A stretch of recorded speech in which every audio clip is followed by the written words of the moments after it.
And so we're really stepping into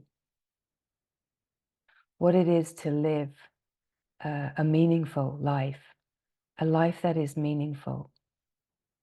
And it's very different to a life that we give meaning to, right? So we speak about how the mind gives meaning to things and wants to give meaning to things.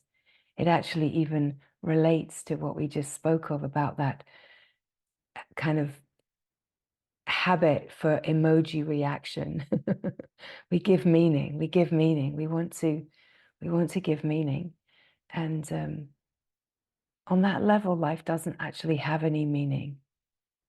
It doesn't have meaning until we come to the remembrance in the heart of what the meaning of life actually is, that life, the meaning of life, we could say is love, is to love, to be connected, to love, to remember the love that we are. We could use the word God, we could use the word divine or truth or freedom. But for a life to really feel like it has meaning is for a life to feel like it is connected to the source of all life. And this is what brings a feeling of meaningfulness to a life, because it brings the remembrance that we're not an island, we're not cut off, we're not divided. And as soon as we really remember in the heart that we're not divided, and we remember the source, we remember that we're connected to something so much vaster, that we belong, right? We can have a longing to belong. And there's a remembrance within the frequency of our being that we belong. We belong to the divine. We belong to love. We belong to truth. We belong to everything that we are longing for. It's like we're longing to belong. And our longing connects us to that longing to belong. And of course, that longing to belong is the wholeness, the frequency of the wholeness, drawing itself into itself. That which knows the belonging is like drawing all these seeming disparate parts in like a force field, a magnetic force field, drawing everything into the frequency of remembering, of the belonging, the true belonging, and the true meaning, the sense of a life that has meaning, that is meaningful, is where the heart is connected. And again, a life can be so peppered with the feeling of, what is my purpose? Where do I fit in? What do I belong to? Why am I here? And such a deep longing to find that feeling of connection and to find the place. But if we find that place, or we're trying to find that place within a kind of ecosystem of the collective consciousness that is rooted in separation, we'll be constantly searching for meaning, but not really finding it, because the ecosystem of the collective consciousness rooted in the belief in separation is resonating at a frequency of discordance. It's resonating at a frequency of gross imbalance, of division. So trying to find meaning within that field is trying to find wholeness in the limited, trying to find fullness within the limited, and any sense of finding that within the limited context will only ever be a temporary, transient experience. It will never be the true fulfillment that the heart is longing for. And so it would feel like, oh, I found meaning in this, and now I'm not really finding meaning in that anymore. I don't really enjoy that anymore. Like the experience gets old, right? It's in time. So the experience gets old. And then within our learned way of being, within the human experience, there's then looking for the next thing, the next thing, the next experience, the next adventure, the next relationship, the next job, whatever it is, right? Because there's like a restlessness to try to find meaning, and then a constant kind of disappointment. And what we recognize in that feeling of disappointment is that we're touching into that feeling of lack, feeling of deficiency, feeling like there's something missing. What is my purpose? What do I belong to? What is the meaning of this life, right? And off we go again. It's like a constant cycling. What can I give myself to so fully? What can I find as something that gives me meaning, gives me purpose? How can I find a way of fitting into this society where I feel like I'm seen, like I'm validated, like I have a purpose? And of course, some beings will find that within family life. And of course, that can feel very fulfilling, but there can still be a sense of, of lack in the heart, because until we're truly connected to the source of all, until we're truly resonating at our own remembrance of the frequency of wholeness, everything in life will seem like it's falling short a little bit. And we can tend to live with like a constant malaise or sense of discontent. Like I'm just not like the itch that can't quite be scratched by the play of the world, right? And it's this habit to just keep scratching and not find the root, the source, to actually stop that scratchy itch, right? Stop that feeling of discontent. And the great glorious thing is that once we are connected to the presence of being, to the source of all, it's like just being gives us meaning, just remembrance of the love that we are, knowing the love that we are, the sense of growing remembrance of wholeness brings a meaningfulness. And in a way, the meaning of our life being focused upon being aware, meeting the stresses and strains through sensation, deepening into the being, moving in all the ways that we speak of, it becomes like a focus, like a purpose in a way. And it's a purpose that is so rewarding and enriching because it's bringing us to greater freedom. It's bringing us what we are actually longing for. It's bringing us to remember the truth of who we are, bringing us to remember the love that we are.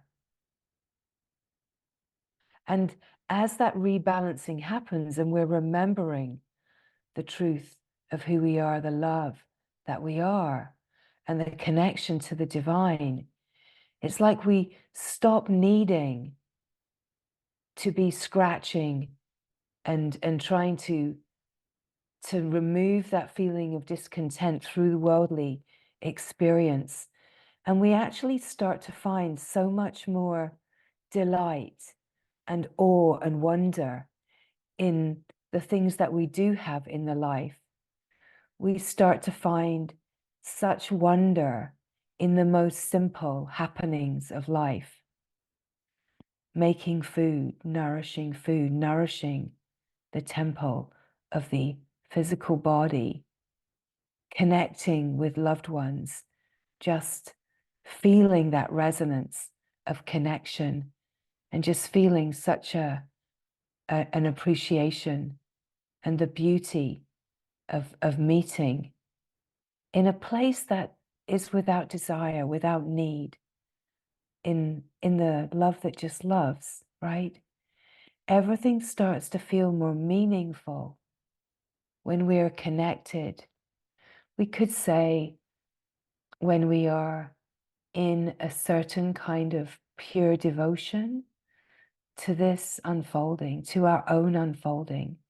It's like when we bring the attention so fully to our own unfolding, to our own life, we stop being preoccupied with anybody else, what anyone else, what we imagine, how they need to be, what they need to do. And we just bring the focus so fully to our own unfolding that it becomes so enriching to be in that deep commitment to nourishing ourselves in the clarity of being, nourishing ourselves by resting in awareness, by feeling the love that we are, allowing everything that is happening as a flow of grace.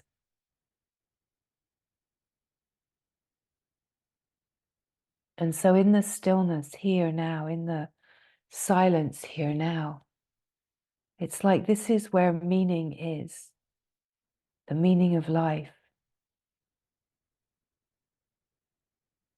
That secret formula of the infinite, what scientists and physicists have been searching for.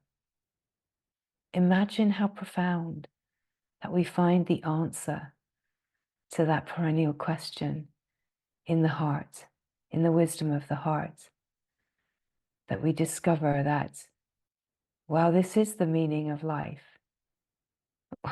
Wow, we could give some information to those scientists and physicists and say, you're searching for the meaning of life. Well, I can tell you the answer. Of course, then it has to be able to be tested under laboratory conditions within the play of the world to be confirmed as true. But the truth of the heart is so much more fine, so much more subtle, and so much more profound. Unfortunately, we don't need proof outside of our own direct experience of being the freedom, being the love, and resonating at that frequency, that fine frequency of being the truth, being the meaning, right? It's like being yourself is being the meaning of life. You are life itself, and the meaning of life is this, right? The big drum roll. And the meaning of life is this. It's this. It's this moment just as it is. This is the glory. This is the glory shining right here now. It doesn't get any better. It doesn't get any more holy than this. But in a way, what we're coming to is to bring our attention so fully to this that we recognize, wow, I've been searching here, there, all over. and everything that I've been searching for is right here. It's been here all along. And that doesn't mean that all of the searching and the seeking and the dance of life and experience has been futile. Not at all. It's taken like a wearing down to get to this moment of the great exhale, We could say that the great exhale comes when we realize there's no one to awaken and there's no one to get enlightened. There's no journey to make. If we were try to try to describe the journey, we would say it is from here to here. It is from here to now. Right? Imagine that journey is so epic, right? Imagine the detours that we take, the scenic route, right? On the journey from here to here. From the here as the seeker, from the here as the presence of being, from the now that's like, yeah, what about now? What about it? Yeah, I know now. I know presence. Yeah, I got it. To now, right? Infinite, timeless, eternal. Wow, right? Oh, now, right? It's all about the frequency, right? That's where we would have to say the words don't matter. It's about the frequency. And when we really attune to the frequency, then we recognize the power that the words can have when they are rooted in the source. And so this is what we are up to. We're up to, we're up to resting here now and coming to the fine frequency of being in the stillness, in the silence, the stop that says the divine is here, the light is here, wholeness is here, love is here, and you are that. You are that. And it's about, in a way, emptying everything that we have taken on, all of the learned knowledge, the second-hand knowledge, the truths that we have believed and discovered that are not truths, the out and out lies that we have believed within the world of the culture, of the collective. It's about emptying everything that we have attached to, everything that we have globbed onto and given meaning, right? We've given meaning to things that we have learned and believed. We've taken it on. And in a way, we're emptying out. We're emptying out all of the ways that we have given meaning to second-hand knowledge, to bookish knowledge, the way that we've given meaning to ideas of what success is, what purpose is, what makes a life meaningful, where we've given power away to the worldly ideas. And we've lived a life long enough to have given a pretty good try to these things, right? We know that they don't bring the freedom and love and glory that the heart is longing for. We recognize that we can be left feeling discontented and empty at the core. And what we are truly longing for is to, in truth, come to an emptiness of content and to discover that emptiness is bliss. And can we stop filling the space of the emptiness with more stuff? Can we stop thrifting and filling up the space with like mediocre experiences, trying to find fulfillment? And can we actually leave the space empty in the presence of being so that the bliss of being empty can fill the space and the glory of the heart? Can the true alive frequency of being fill the heart with the knowing, the remembrance of the infinite, eternal, vast, wide openness the bliss, the nourishing bliss, the nectar that can carry us deeper into this remembrance? Can we remain empty enough and not fill the space? Can we remain empty enough that we can discover that meaningfulness, the meaning of life, is in the emptiness, in the stillness, in the silence, right? So many of us will have had deep experiences of retreat, whether it's a few hours or a day or longer, or being in situations where we have been able to be deeply absorbed and fall into deeper and deeper absorptions because we have not been being pulled away by the seeming play of the world and the things that seem to need our attention and distract us and need to be taken care of. That when we fall into that sense of retreat and we become immersed, absorbed in the stillness, in the silent presence, it becomes so clear. Wow, the freedom and the glory of emptiness, the light that is actually here, the wonder and the awe that is actually here in the silence, in the stillness, that the frequency of remembrance comes back online, and we start to feel the frequency of connection, the frequency that is true meaning, the frequency of the presence of being. We remember the frequency of the pristine. And as we enter the frequency of the pristine, it's like we enter the divine presence, the atmosphere of the divine. We start to feel the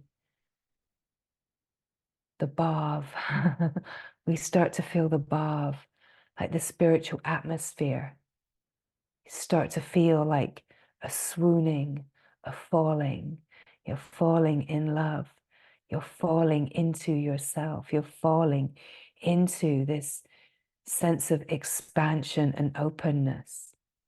You're falling into the longing, the glory. You feel like you're being sucked in. And really, what's happening in the bhav is that you're receiving the darshan of the light, the light of your own knowing. You're receiving the darshan of the frequency of remembrance. It's like you're facing the light. You're facing yourself in the heart, and you start to feel the aliveness, the pull, just a quality of frequency that feels so clear, so pure, so true. You don't need anyone to confirm it for you, because you're absolutely like plugged in, tapped in, you're docked in the infinite resonant heart. Everyone knows this. And even if the mind might say, oh, well, I do, but it doesn't feel like it's here now. The glory is that it is here now. And it's just about removing the obscurations to remember that the heart is shining always, always shining.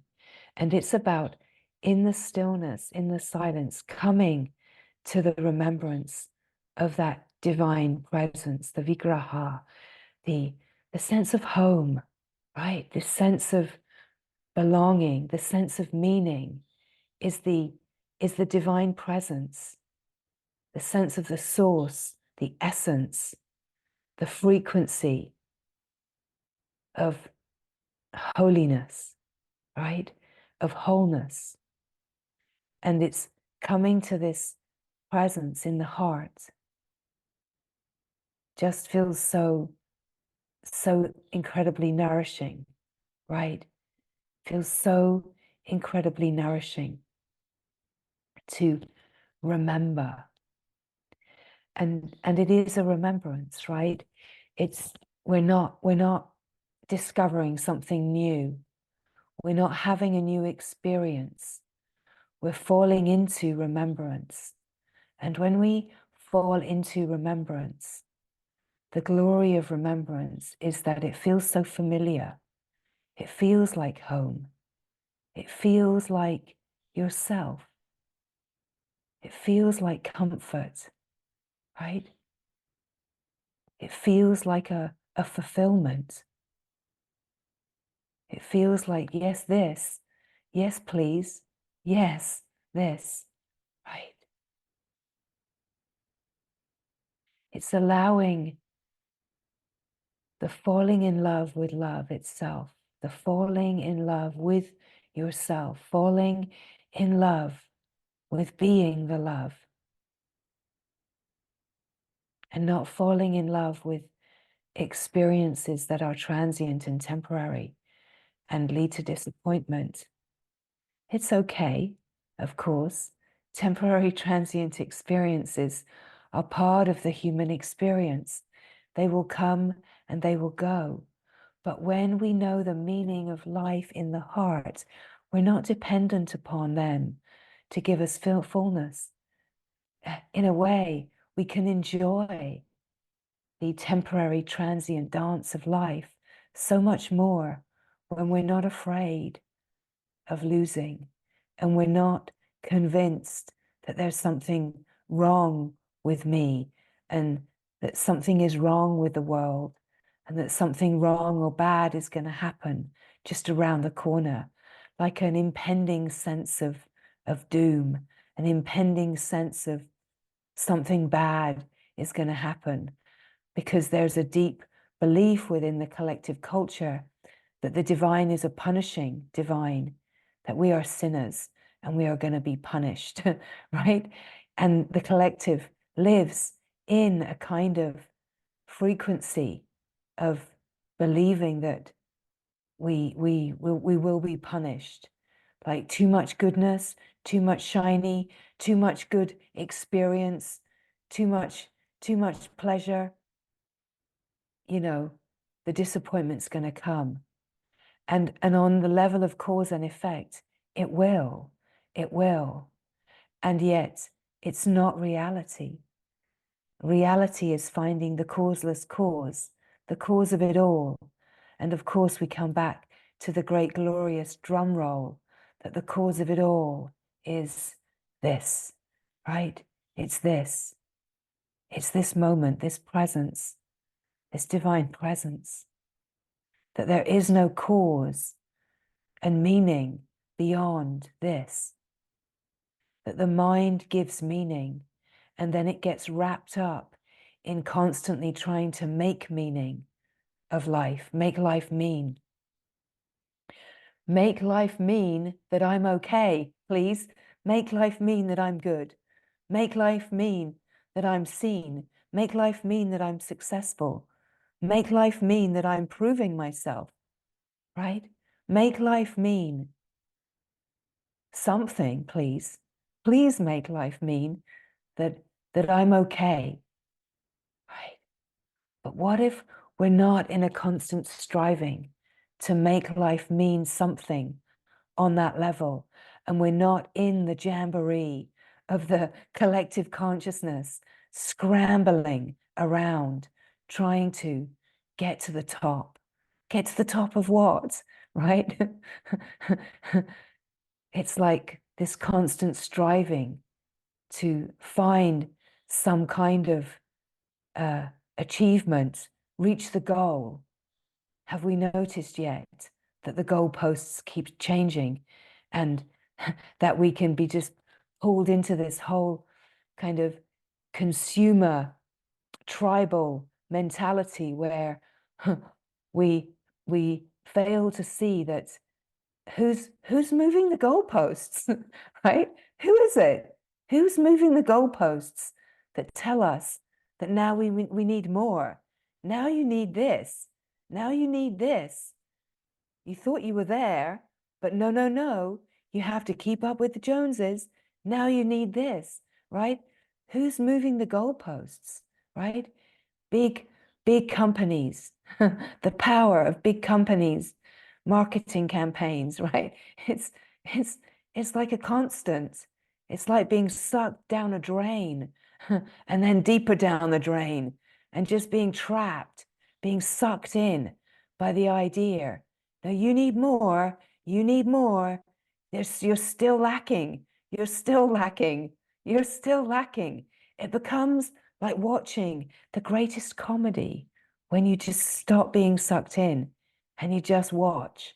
Watch how many marketing emails, watch how easy it is to get sucked in, right? You can't even watch a profoundly beautiful spiritual video on YouTube without some kind of advertising telling you that you're lacking and you need this, right? It's impossible to get away from it. It's impossible.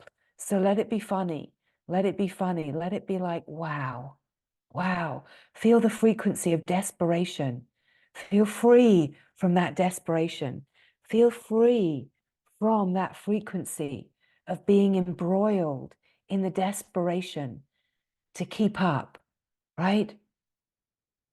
Stop. Turn it off. No more. No more. No more being pulled in. No more trying to find meaning. At least no more being blind and led like a sheep right down the drain. What an adventure, being led down the drain of the collective consciousness. It's like, whoa, okay, stop, stop, stop, stop, stop, stoppity, stop, right? What's going on here, right? What if we stop imagining that we have to keep up, that we have to play that game? What if we realize that we can play the game differently? That we've got like chance cards, we've got like get out of jail free cards in our back pocket, right? How glorious. And what that is knowing the presence of the being, knowing that meaning is in the heart, meaning is in now, meaning is in knowing the truth of who you are, not in things. That meaning is in presence, it's in the divine source, it's not in things and experiences, not at all. And so we come to a freedom from being bound in the craziness of a world that will just keep speeding up and moving the goalposts, frenzied attempts to try to find meaning, try to gain power, try to gain success within an ecosystem that is rooted in the belief in separation, and that I can conquer this, I can get to the top, right? It's this recognition. Who is this I? What is the truth of this I? And can we just drop it all, take off the costume, and just live as the light? Just live as the light. Wow, what extraordinary freedom, right? Boom, drop underneath that layer, that thick layer of fog, the Maya, the sticky Maya. Just drop right underneath and realize, wow, in the root of being, in the essence of what I am free. I am free. And in the rooted remembrance, in the stillness of the presence of being, the remembrance of freedom, this ability to kind of keep your head above water, to keep your head above the clouds of Maya, so to be able to integrate and live right on the surface of life, to do the job, to receive an income, to join with companions, enjoy life, but not be burdened by the ideas of the mind and that constant feeling of there being a discontent, an itch that cannot be scratched, right? That you feel deeply contented and you're just not itchy anymore, right? Because you've taken off the itchy sweater, you've taken off the itchy costume, and you've realized that your deep soul heart is contented, is deeply contented. And then it doesn't really matter. It doesn't matter really what job you do. It doesn't really matter how life needs to move. Of course, the deeper that we come into the heart and the grace, then life will start to reflect and bring exactly the supportive ways for us to move and exist in the world, in the play of the world. But we're not living in that same frequency. We're living in a refined, fine frequency, the frequency of remembrance, the frequency of heart. So this is what it is to live a meaningful life. And you know, the other part that's really important is that if we, in this opening, get carried too far into the transcendent without balancing out and embodying and really bringing the light into every aspect of the life, doing the deep work, meeting all of the places that feel to be discordant. If we try to transcend away, there will also come a different kind of sense of life not feeling meaningful, a sense of like, well, what now? What now? Right? And so we need this balancing, right? You know, there's a story I remember reading which was very profound, and it was about, I don't recall the names. It's about two beings that live actually in Tiruvannamalai, where Arunachala, Holy Mountain, is, and a teacher, a teacher, and this young woman that that came through this process, Indian origin beings, like in a way a guru, and a young woman that was kind of like a daughter, but open to the glory, the great glory of this reality. But she started to just kind of lose the will to live. She just, and they noticed that the kind of the life force, because it was like life didn't have any meaning for her. There was that devotion that led her to the opening, and then life didn't have a meaning. And so they started to have to kind of give her things to kind of play with and enjoy, kind of bring her worldly things to engage her, so that she kind of would stay in her body, right? Now, the people that have been to Tiruvannamalai, I'll tell you that they live there, and there's a road that you go to the end of, and you can sit at the gates and receive the darshan just by sitting at the gates. Those are the beings that I'm speaking of. That's the story, but I absolutely don't recall the names at all. But it was very potent to realize that, how we can open and open and open, but if we're not embodying and engaging and integrating, then life doesn't feel meaningful. We have to be bringing the revelation into the life, illuminating and opening, realizing that we are here not to just transcend life. We're here to be life, be the fullness of life, be fully engaged, right? We're here to be the aliveness of life, to know that life is eternal, and that we exist as existence beyond the aliveness of the physical body and the human life. We know that.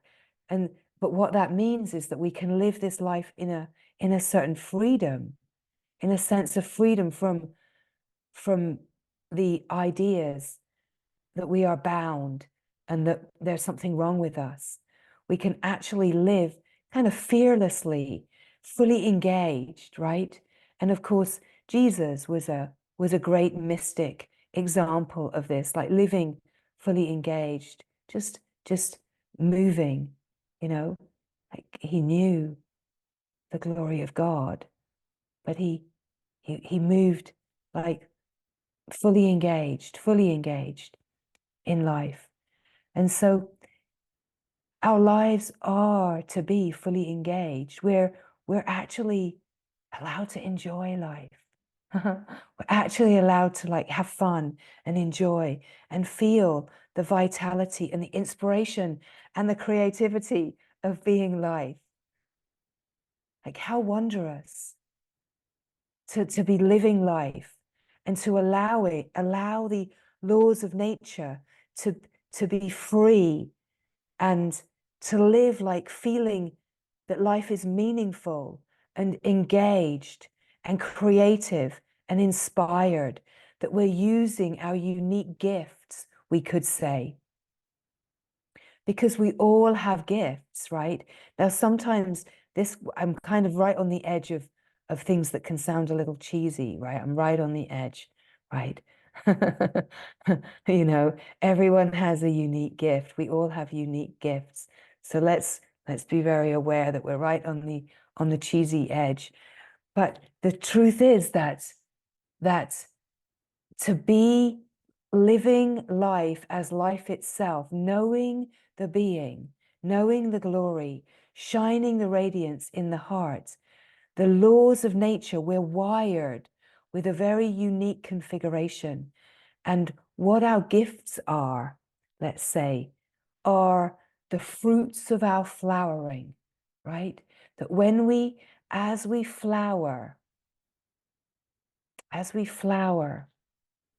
with our roots in the fertile ground of transmuting the discordance, as we flower, that we're aligned, we feel our belonging, we feel our place, we feel meaningful, the meaningful nature of life, we feel purpose, we feel clear, and we feel that in a way aligned with Dharma, and that we have a unique expression.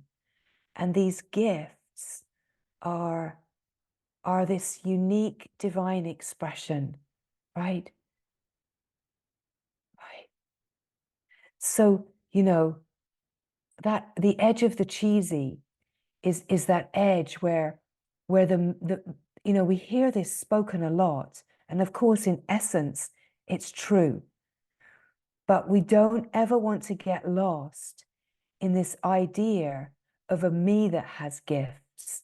Because if the me has gifts and I'm going to use my gifts to be successful in this discordant world, then we're completely entrenched in the discordance, right?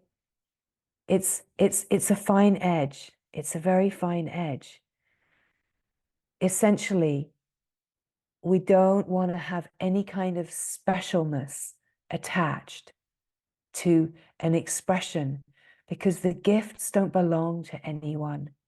They're pure divine expression. They don't belong to anyone. They're the ways that we're an instrument. They're the ways that we're a vehicle. They're no one's gifts. They're no one's gifts. And yet the unique flower has its own unique fragrance, right? Its own unique fruit. And the fruit is the offering. The fruit is the offering. And it's an offering that doesn't really ask for anything in return. And in not asking for anything in return, it receives everything that it needs to be nourished, right? And now that not asking for anything in return is in the frequency of the heart, right? It's not in the frequency of like, you shouldn't earn money or you shouldn't receive donations, or it's not there. It's a deeper frequency. Because when you're attuned to that deeper frequency, that frequency is abundance. It's the flow of abundance. It's the releasing of our scarcity mentality or the imbalance of power of, I've got to get this for me. I've got to earn it for me. I've got to gather it for me. I've got to keep it for me. I've got to save it for me. It's a very different frequency that the output is an offering. It doesn't need anything in return. And yet it will be rewarded, we could say, in the truest way, in the flow, the natural flow of abundance. And that may look like a gorgeous income from what looks like doing some kind of job. But what you'll find is you're supported by the flow of abundance in a way that feels like you're using your seeming skills and aptitudes of your laws of nature. You find a way that you just find a meaning and a purpose. And it's often in ways that you might not have imagined. And yet you will always see that there's always been the flavors of these laws of nature, and these skills and aptitudes have always been there, right?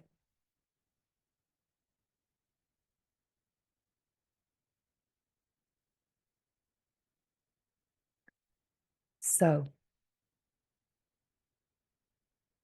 discovering that you are the meaning of life. You are the meaning of life. Your knowing of yourself is the meaning of life.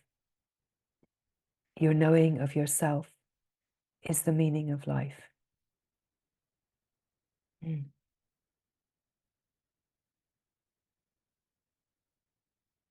When the meaning of life is only asking you to stay connected to the source of it all, when the meaning of life is only asking you to rest in the presence of being, to be the being,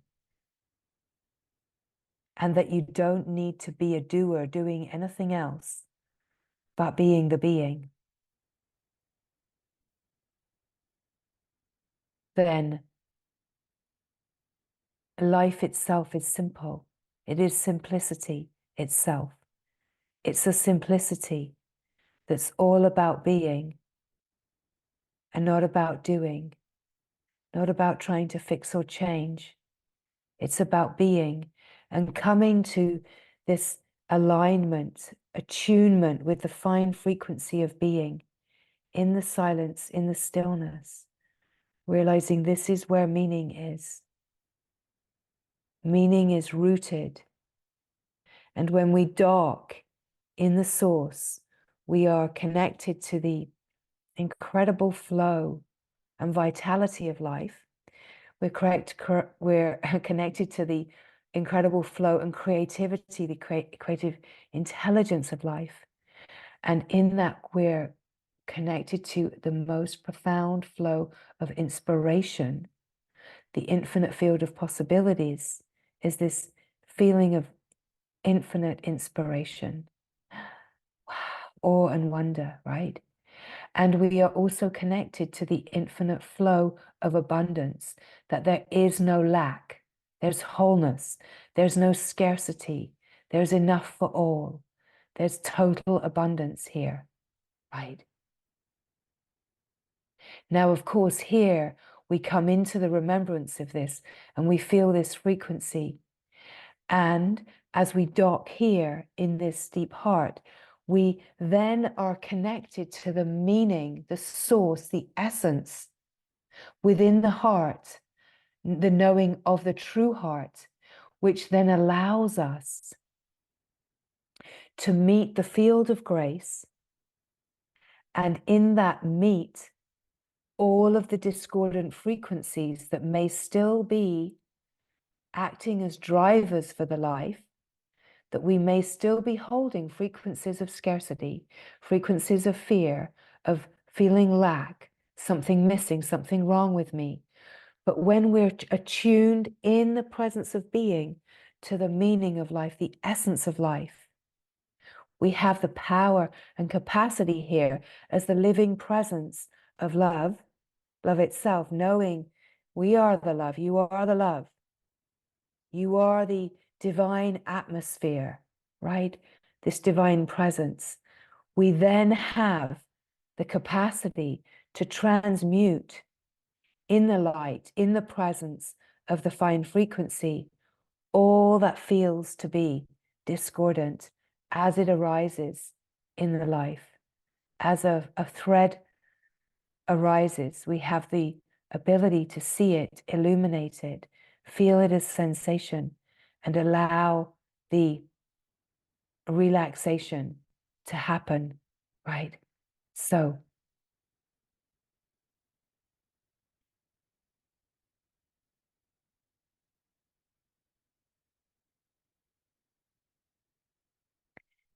here now, underneath the words is the meaning. And the meaning isn't in understanding the words. It is in the source of the words.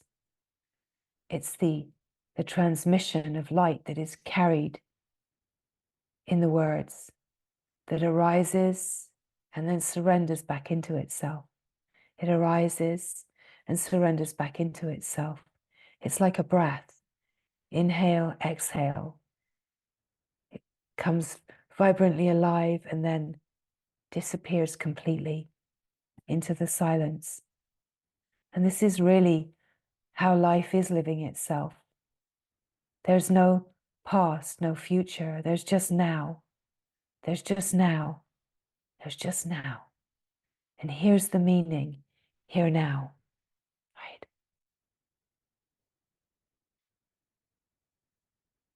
And so to meet yourself here, to meet yourself here in the glorious grace, the wisdom light of this moment.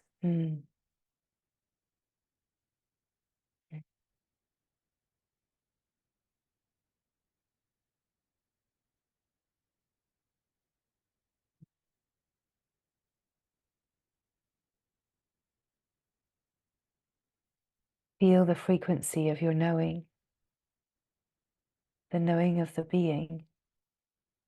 Feel the remembrance in your knowing, that your knowing knows only itself.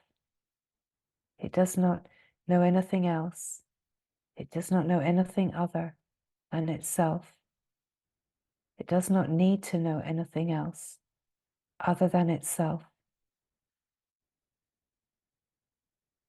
That there's a certain emptiness, openness here, a simplicity here. And here the sense of the being knowing itself, being itself, is in the subtle frequency, is in the subtle frequency.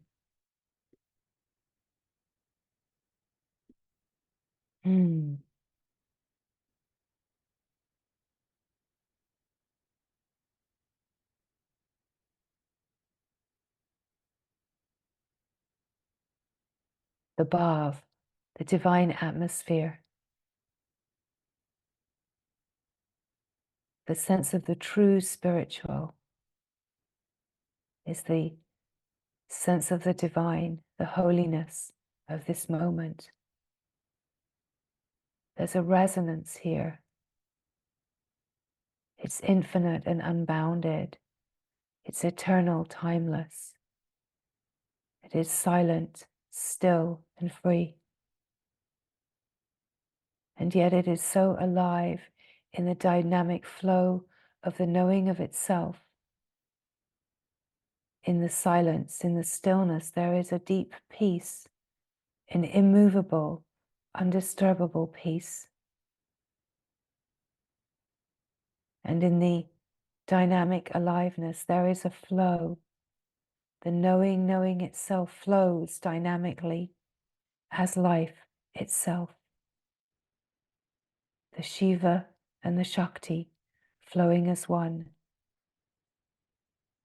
The deep, silent, still, aware presence of the Shiva aspect, and the dynamic flow and aliveness of the knowing, the radiant knowing, flowing as life, as the Shakti, and that the Shiva and the Shakti together are the heart, divine wholeness, the one, the integral whole, the glory of the heart that knows, the light, the divine light that is shining here, shining as the heart. And as the subtle body that knows this knowing comes online, the subtle body is where we can really feel the resonant frequency, the light frequencies, the light resonant frequencies. Because this is a body of light. The knowing is not in the mind, it's not in the physical, it's in the subtle, it's in the subtle perception. And as the subtle body comes online and the frequency starts to become, let's say, more and more nourishing, it's like the bliss frequency starts to flow in the nervous system. It's like the frequency of the stillness, of the silence, the aliveness of it, the frequency of it gets stronger, more enlivened, more nourishing. It's as if the silence could get louder, gets louder. The aliveness gets more alive. And you can feel the deep, radiant texture of the being, of the peace, of the aliveness. Can maybe feel the clarity of truth as a light, as like a wisdom light, a flow of intelligence. It's not like a light of the world, it's like a brightness in your being, and yet can sometimes feel it very much around and behind the eyes, like a luminosity, and like a pulsing or a frequency around or behind the eyes.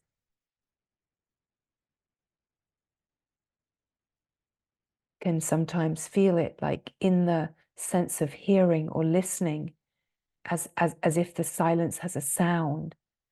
The nadam, the sound of the silence is like a frequency that can seem very powerful as a resonance, kind of almost in the ears, right? But it's behind the ears. Now, if you don't find the things that I'm pointing to, don't be disturbed or moved to the mind to say, well, I'm not seeing that, I'm not getting that. It's just pointing to things that are possible. There's many ways that this presents, and just trust that whatever's happening in your direct experience right now is exactly the perfect way for this to be known. Can feel it sometimes in the heart, can sometimes feel it like the whole body is resonating. Can also, of course, feel it that the frequency is everywhere, like just a goneness, an unboundedness. Can sometimes feel it in the hands, like the hands are like buzzing. Can feel like the hands are buzzing. And if you don't look at your hands, you could feel like they could be really, really big, or they could be really, really small. You just don't know how big or small they are. You don't know the size. You don't know how big or small the body is. You don't know where the frequency begins and ends, because you're the frequency and you're not contained in the body. You're not of the body. You're not contained in the mind. You're in it and you're out of it. You're within and without, right? You're everywhere. But as this opening comes online, can feel it in different ways, the felt sense, the feeling sense. So just to notice what the feeling sense is and not to let anything be out of the bounds of possibility, right? Sometimes you can feel it in the crown of the head or at the back of the head, buzzing. Very often it can feel like the head and the eyes or the cheeks is buzzing or is light or is just got some kind of resonant frequency. Because in a way, this is where this is the center of the intuitive knowing, but it's not in your physical head. It's a universal, it's a universal field. It's a field of knowing, right? So it's like when it gets spoken of as something like the third eye or the Ajna chakra, it's not actually in your physicality. It's never been in your physicality. It's a reference point, but it's in the light body, it's in the subtle body, and it's a field. It's a wide open field, right? So sometimes the sense of the subtle body and the physical body, of course, kind of dance together. And we're used to accessing the physical body. And actually, that's okay. But what we're pointing to is, oh, it might feel like the physical body, just like with the hands or the heart, but it's not actually the physical body that's registering it. It's the subtle body that's registering. So as we notice and bring awareness to that it's the subtle body that's registering, we're enlivening the subtle body, we're bringing attention to, oh yeah, that's the subtle body, that's the light body. It's like the etheric body, right? That's where this knowing is. This is where this knowing is. And we're just enlivening it. And in a way, in that we're refining it and we're like culturing it. We're culturing the subtle body, the sense of the light body, right?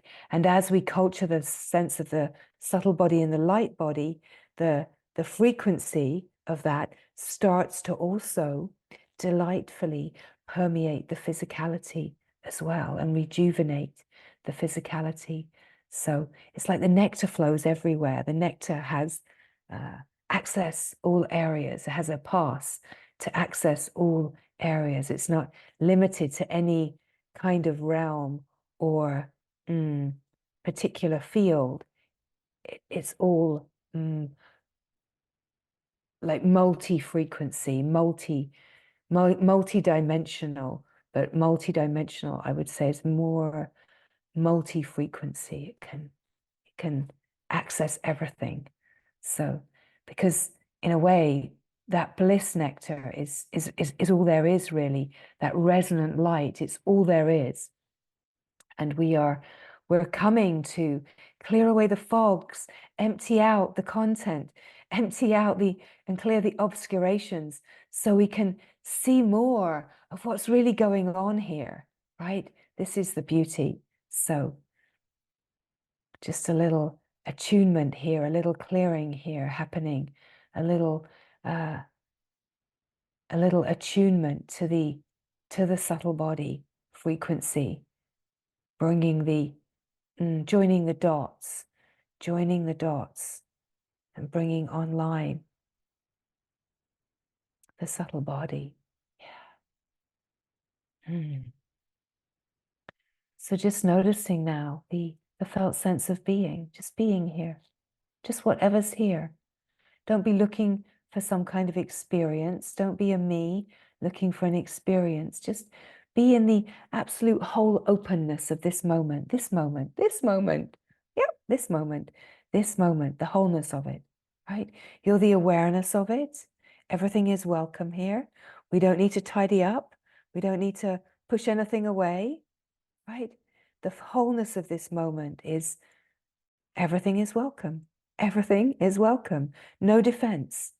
Nothing to hide, nothing to push away.